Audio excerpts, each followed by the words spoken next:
Performance time, come on and grab your friends. We're going to find a memory leak. I got no friends but virtual users. Soap tests never end, it's performance time.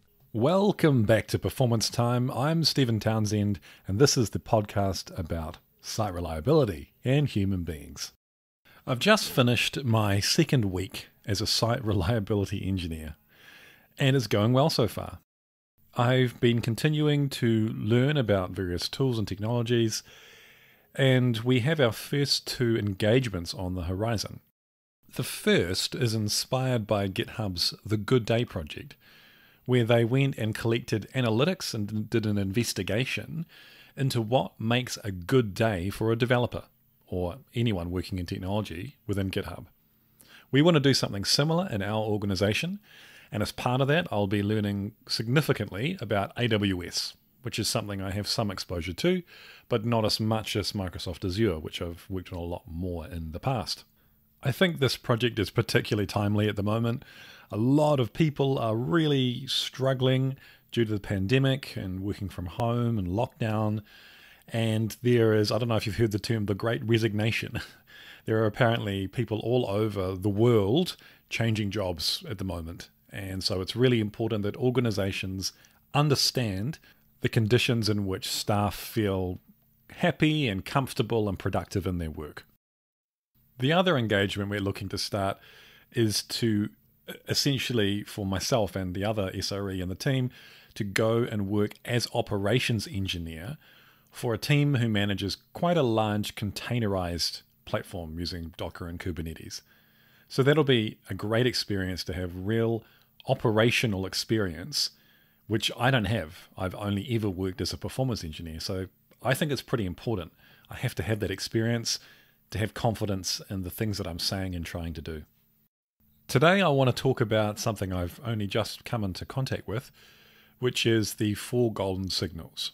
And these are essentially Google's recommendation around the areas which you should be looking at in your monitoring and alerting. This is a pretty common concept, and I'm sure many of you have heard of this before.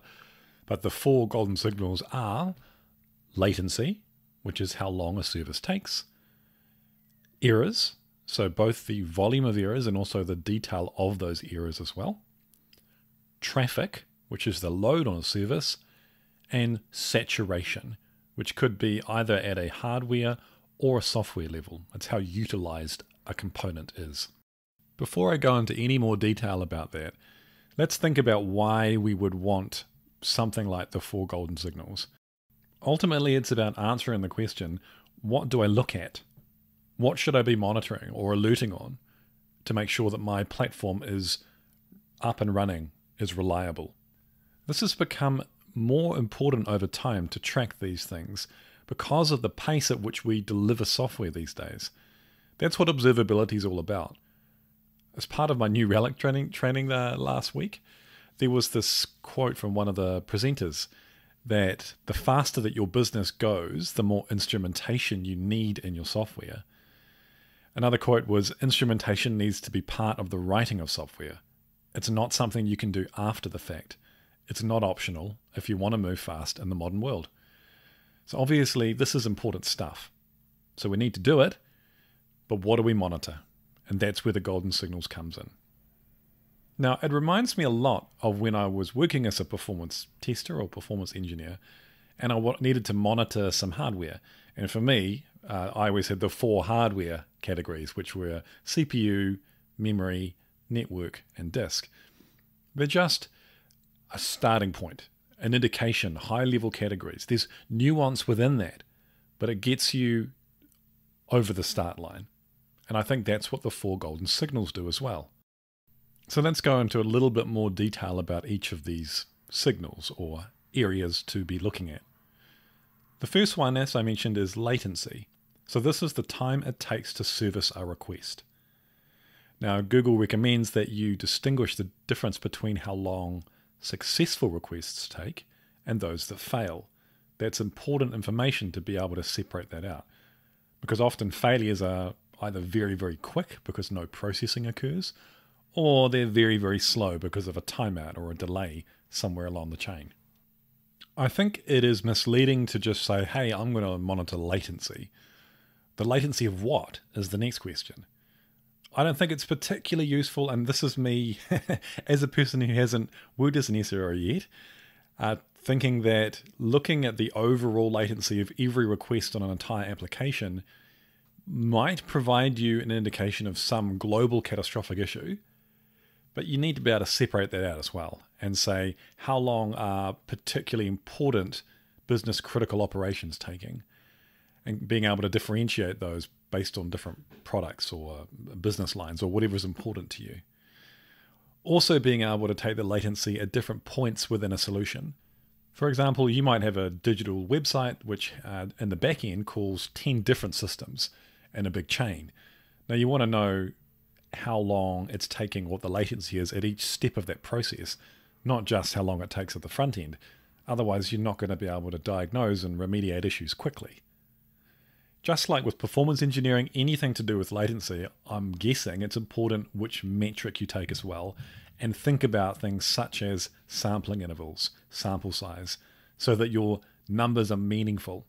You don't want to be having a situation where you're capturing, say, the 90th percentile at 3 a.m. and there's one request which happened to be slow that hour, and then you get woken up. Latency is very familiar to me. In my view of performance, there were 3 aspects, which were response time, capacity, and stability. And response time and latency are, for me, exactly the same thing. The second golden signal I wanted to talk about is errors.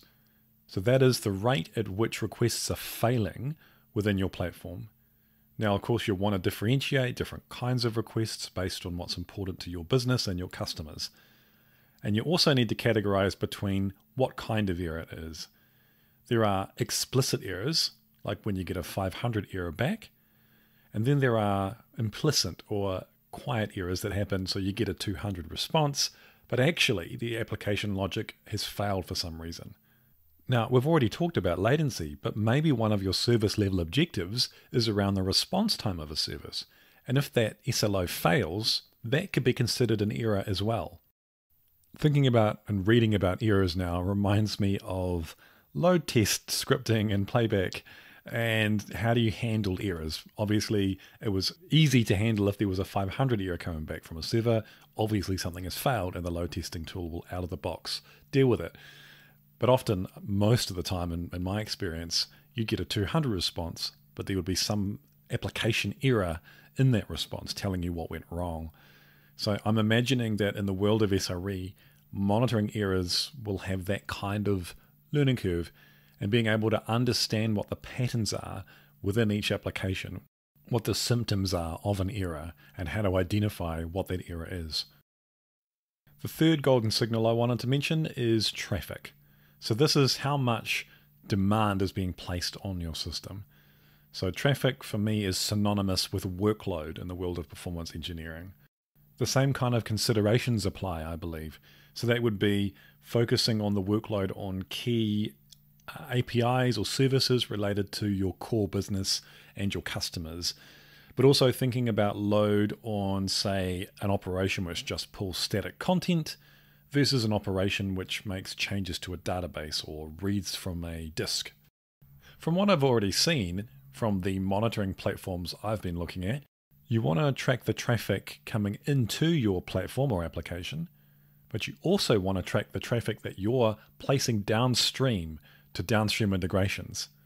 What if, let's say, for example, and this is a real example from my career, what if every time a request went into a particular application server, it was making 400 requests to some document system to do a bunch of searches and retrievals of documents? Now, it's important to understand that, so tracking the load into an application and downstream is really important. The last signal is saturation. So this is how full your service is based on the Google website's definition. So this could be about hardware. So there's the obvious things in hardware such as CPU, memory, disk and network, which I mentioned earlier. But there are also software resources which can have saturation as well.